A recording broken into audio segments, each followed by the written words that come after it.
সাভারের আশুলিয়ার আগাখান এলাকায় মধ্যরাতে ডেফোডিল ইন্টারন্যাশনাল ইউনিভার্সিটি ও সিটি ইউনিভার্সিটির শিক্ষার্থীদের মধ্যে ব্যাপক সংঘর্ষ হয়েছে। এতে রণক্ষেত্রে পরিণত হয় পুরো এলাকা। রোববার রাত 12টা থেকে ভোর 4:30 পর্যন্ত দফায় দফায় হামলা, ভাঙচুর ও অগ্নিসংযোগে সবচেয়ে বেশি ক্ষতি হয়েছে সিটি ইউনিভার্সিটির। এই সময় আইন শৃঙ্খলা বাহিনী কোনো প্রকার সহযোগিতা পাননি বলে অভিযোগ শিক্ষার্থীদের।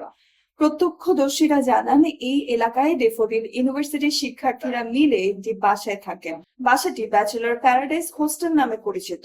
রোববার সন্ধ্যায় এই বাসার সামনে সিটি ইউনিভার্সিটির এক শিক্ষার্থীর মোটরসাইকেল থেকে থুতু ফেললে তা ডেফোডিলের এক শিক্ষার্থীর শরীরে লাগে। এই বিষয় নিয়ে বিশ্ববিদ্যালয়ের শিক্ষার্থীদের মধ্যে তর্কাতর্কি হয়।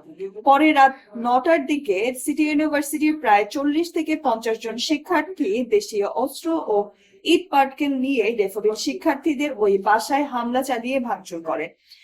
এই ঘটনার ভিডিও সামাজিক মাধ্যমে ছড়িয়ে পড়লে ডেফোডিল ইন্টারন্যাশনাল ইউনিভার্সিটির 1000-এরও বেশি শিক্ষার্থী ঘটনাস্থলে জড়ো হয়ে সিটি ইউনিভার্সিটির দিকে গেলে ব্যাপক সংঘর্ষ বাধে। খবর পেয়ে বিশ্ববিদ্যালয়ের ফ্যাক্টরিয়াল টিম প্রাথমিকভাবে পরিস্থিতি সামাল দিতে ব্যর্থ হয়। এক পর্যায়ে রাত 12টার পর ডেফোডিলের শিক্ষার্থীরা সিটি ইউনিভার্সিটির ভেতরে ঢুকে শিক্ষার্থীদের অবরোধ করে ভাঙচুর শুরু করে। এই সময় তারা প্রশাসনিক ভবনে কম্পিউটার সহ গুরুত্বপূর্ণ মালামাল লুটপাট করে। পুড়িয়ে ফেলে 3টি বাস সহ একটি প্রাইভেট কার। ভাঙচুর চালানো হয় আরো 5টি যানবাহনে। ভোরে আতঙ্ক সৃষ্টি করে ককটেল ফাটানো হয়।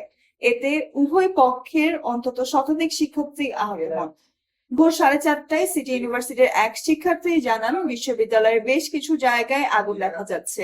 প্রশাসনের হস্তক্ষেপ সত্ত্বেও দুই বিশ্ববিদ্যালয়ের শিক্ষার্থীদের মধ্যে ধাওয়া পাল্টাধাওয়া ঘটেছে। যে বিষয় নিয়ে হয়েছে ওটা কোনো ঘটনাই না। মানে একটা থুতু ফেলছে মনে হয় আমাদের সিটি ইউনিভার্সিটির কোনো এক ভাই থুতু ফেলছে।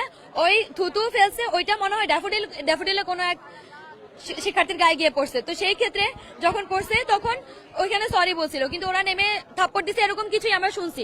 যেহেতু বিষয়টা সন্ধ্যার দিকে হয়েছে তাই আমরা আসলে যারা হলে ছিলাম, হলের শিক্ষার্থীরা সূত্রপাতটা ঠিক জানি না, এতটুকুই আমরা জানি। তারপর আমাদের ভার্সিটির যে মেইন গেট ভাঙছে, তারপর বাউন্ডারি ওয়াল ভাঙছে। তাহলে আপনি চিন্তা করেন এখানে অগণিত, এখানে এখন কাউন্ট করা যাবে না, আনকাউন্টেবল ক্ষতি হয়ে গেছে এখানে। আমাদের 200-এরও বেশি ভাইরা এখন পর্যন্ত আহত। ইভেন অনেক ভাই এখনো নিখোঁজ, আমরা খুঁজেই পাইনি। এখনো অনেকে আছে নিখোঁজ। আমাদের ওদের হিসাব চাই, আমরা যারা নিখোঁজ তাদের হিসাব চাই, আর ড্যাফোডিলের সব সন্ত্রাসীদের বিচার চাই। শেষ, এটাই আমাদের কথা, আর কিছু বলতে পারবো না ভাই। খুবই দর্শক, আমরা যেমনটি উত্তেজনার এক পর্যায়ে গাড়িতে আগুন দেয়া হয়েছে। সাভার থানার duty officer SI Habibur Rahman বলেন, পরিস্থিতি নিয়ন্ত্রণ রয়েছে, কর্মকর্তারা ঘটনাস্থলে রয়েছেন। Nusrat Jahan, এভরিএন news desk.